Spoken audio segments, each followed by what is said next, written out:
Nampally exhibition grounds లో చేప ప్రసాదం కోసం భారీ సంఖ్యలో ప్రజలు తరలివచ్చారు. తెలుగు రాష్ట్రాలతో పాటు కర్ణాటక, మహారాష్ట్ర నుంచి కూడా జనమొచ్చారు.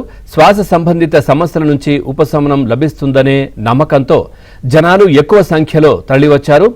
ఏర్పాట్లను సిపి సజ్జనార్ పరిశీలించారు.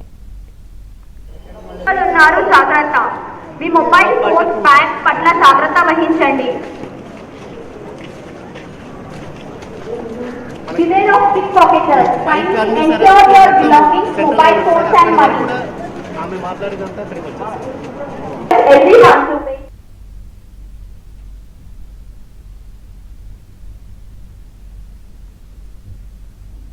రాత్రి 9 గంటల నుంచి చేపు మంది కార్యక్రమం ఇక్కడ స్టార్ట్ కావడం జరుగుతుంది. బతిని ఫ్యామిలీ మెంబర్సు మరియు రాష్ట్ర ప్రభుత్వము అన్ని ఏర్పాటు చేయడం జరుగుతుంది.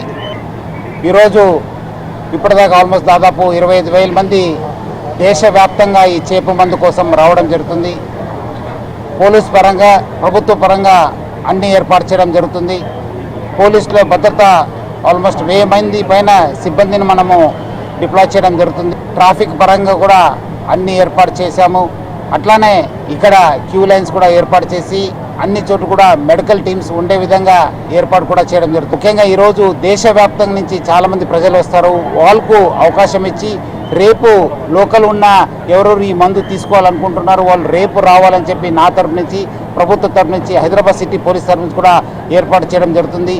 ఈసారి మనము ఎట్లా చేస్తామో ఈసారి కూడా మనము ఎక్కువ ఫిషెస్ కూడా పెట్టడం జరుగుతుంది. చేప ఎక్కువ సప్లై కూడా చేయడం జరుగుతుంది.